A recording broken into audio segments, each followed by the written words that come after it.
We're starting off another week here of exploring the many avenues of self-publishing. We started out with Kindle Direct Publishing. We worked our way through Draft to Digital, Publish, Drive.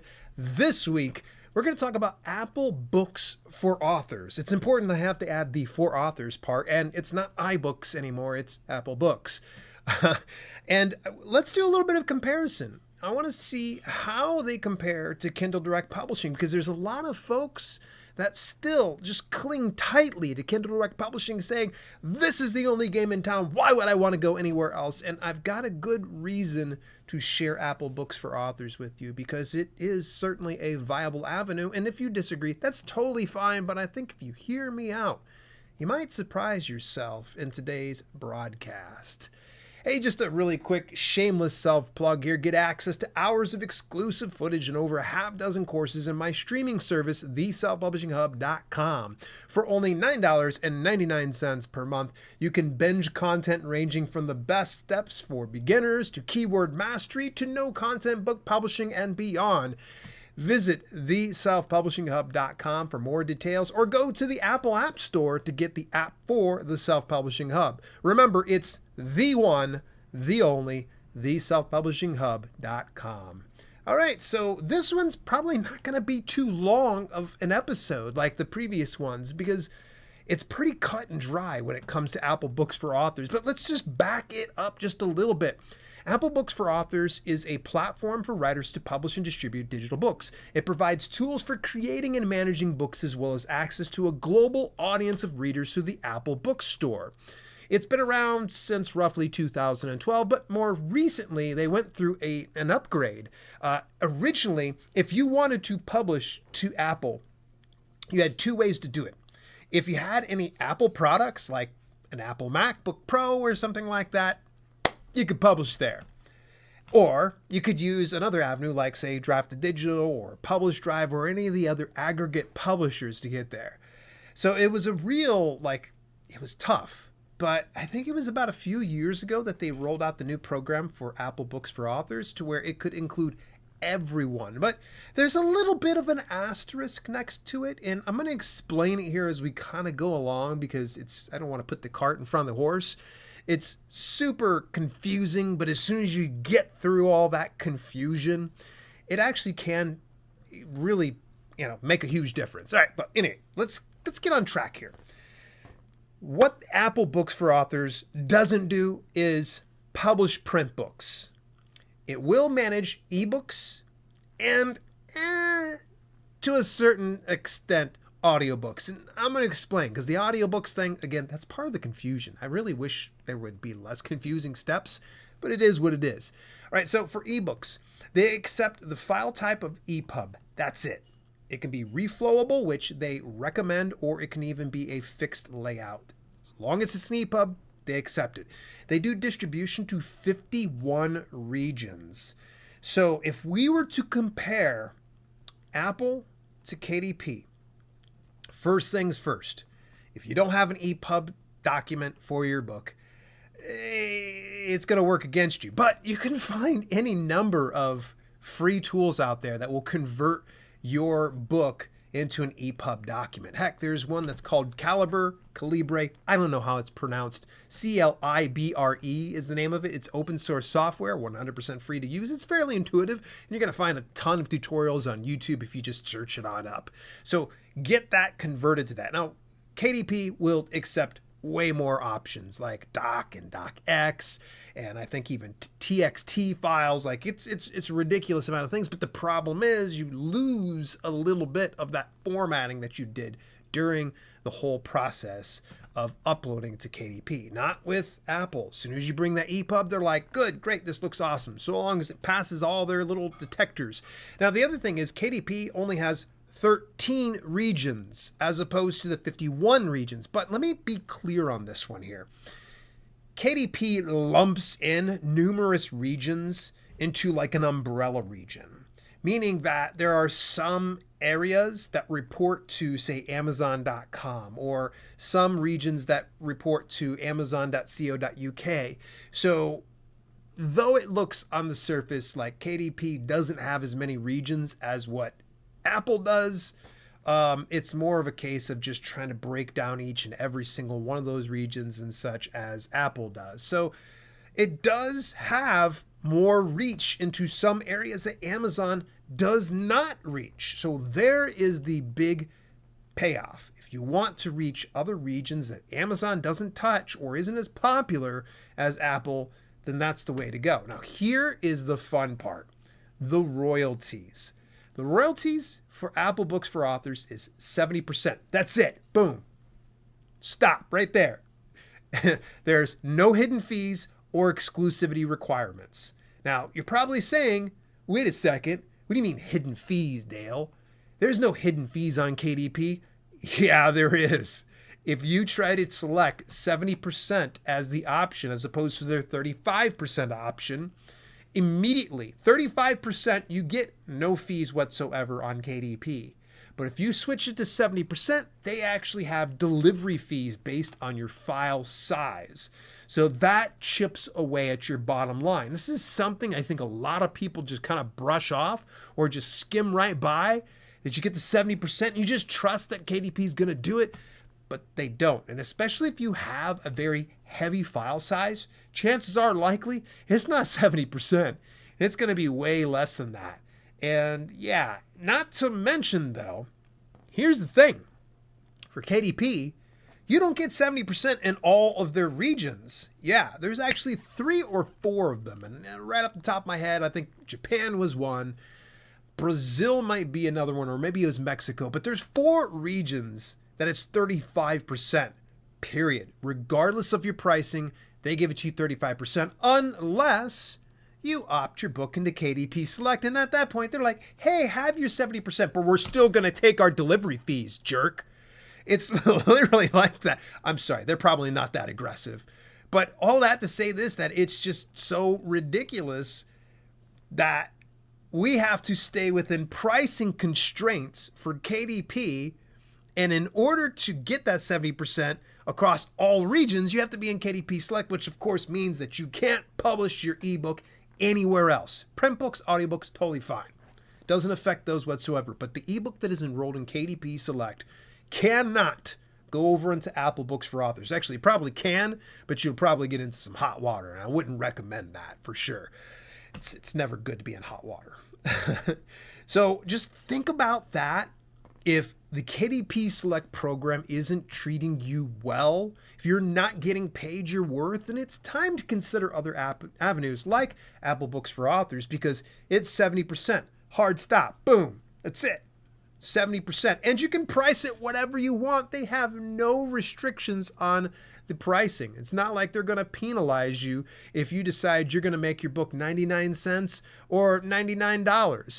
It's 70%, period. Love it. I wish KDP would take a page out of Apple Books for Authors, because they've got it right. Now, let's transition over into the other area of audiobooks. Now, full disclosure on this one here.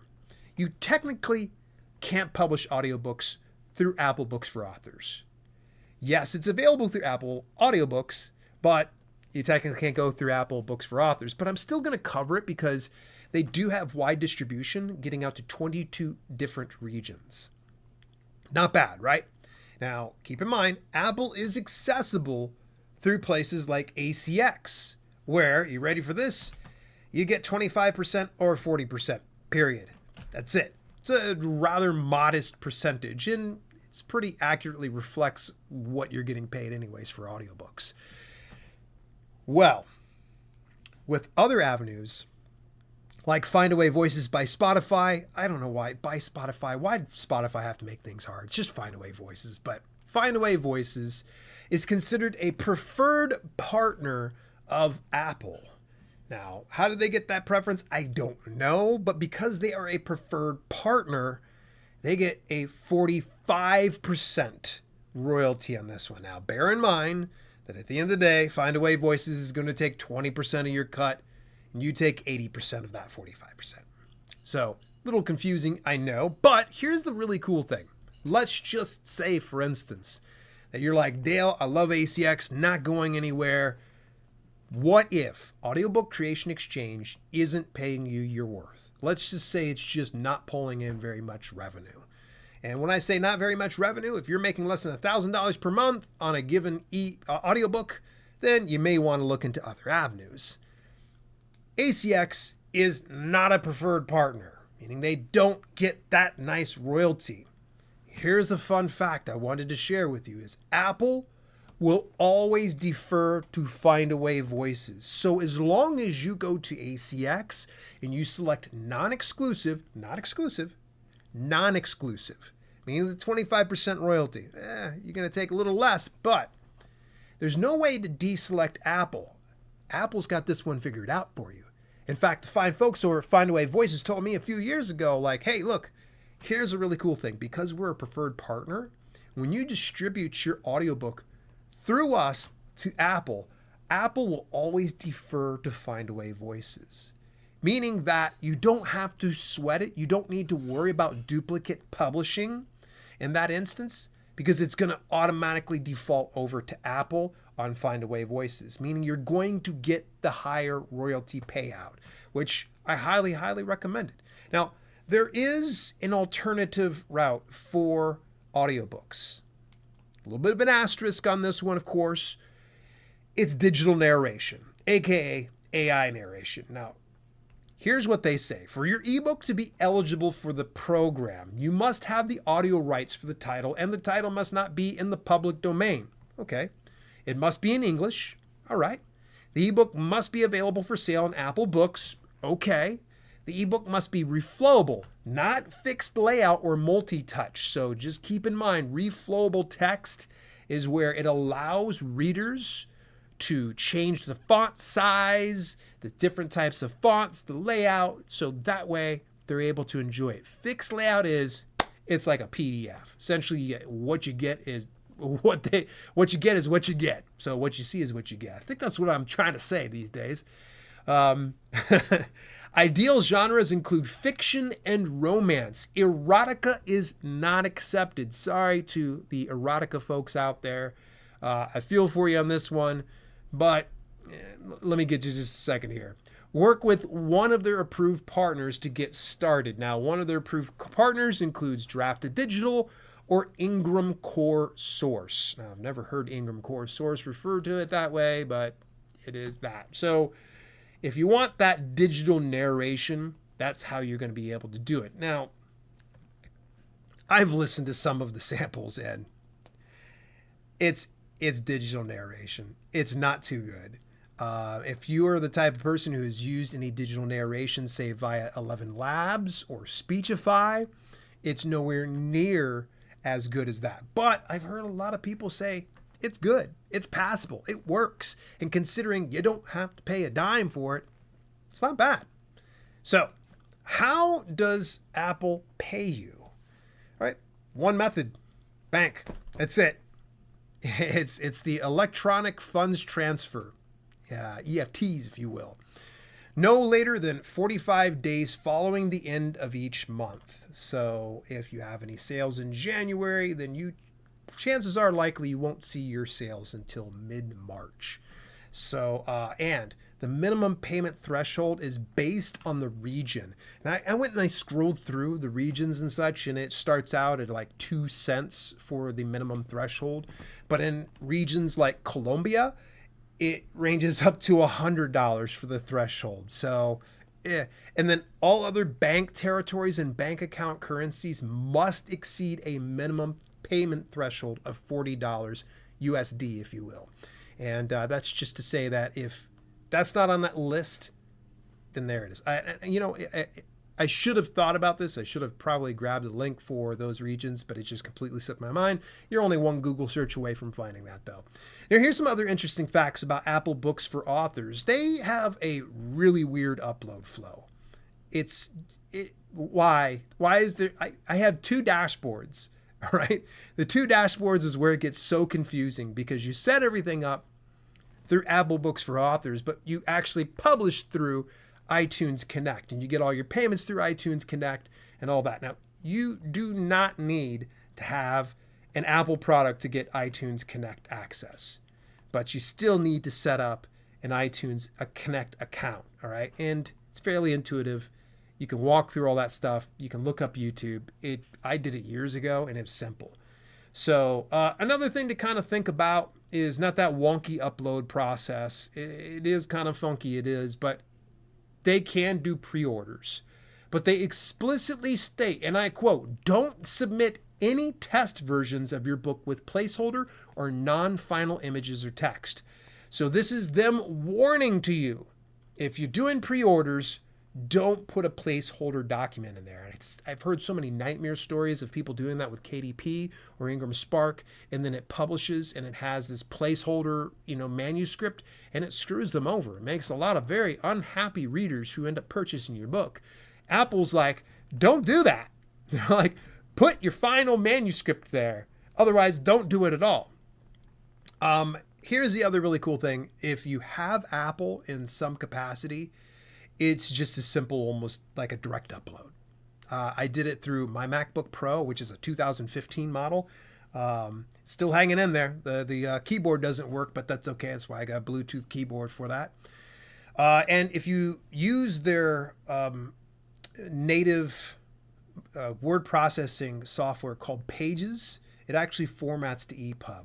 Oh, side note too, by the way, Google Docs does formatting for EPUB, just so you know. 2 free options. And another really interesting fact is Apple has an affiliate program where you get up to 7% more per sale. So you want to make sure that you fill out all that information for the Apple affiliate program, and then you get an affiliate ID. From there, I would recommend you go over to books2read.com, and it will create a universal book link that you can share across social media or anywhere that you want. And in the back end, you can slip your Apple affiliate ID.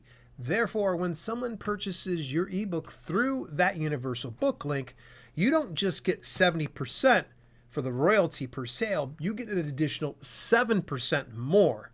Now, let's kind of weigh that against what KDP has to offer, which is the Amazon Associate Program.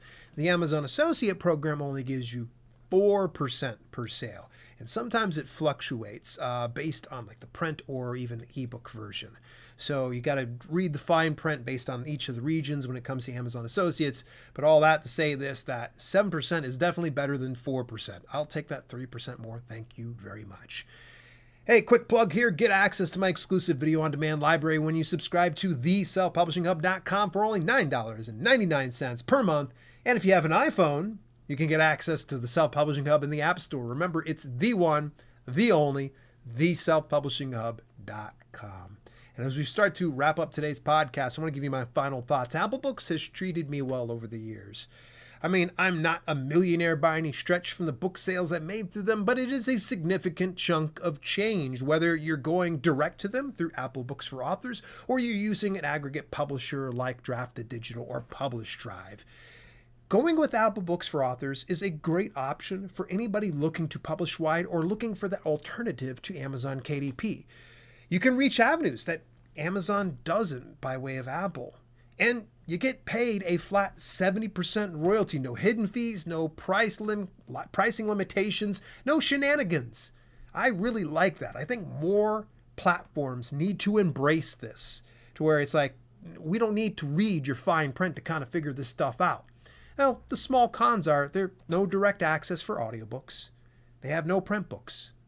Beyond that, though, I mean, ebooks being able to publish through that's not bad. And sure, you got to jump through a couple hoops to get your audiobooks over onto Apple, but certainly can be worth it. And speaking of being worth it, this next week we are actually going to dive into another great Amazon KDP alternative in Barnes & Noble Press. I actually had a conversation with my wife actually this past weekend about Barnes & Noble Press because she's starting to dip her toes into the water over in Barnes & Noble Press. Are they as good as KDP though? I think you're going to have to be the judge when you tune in next week on the podcast. Till later, this has been Self-Publishing with Dale, and I'll catch you guys next week.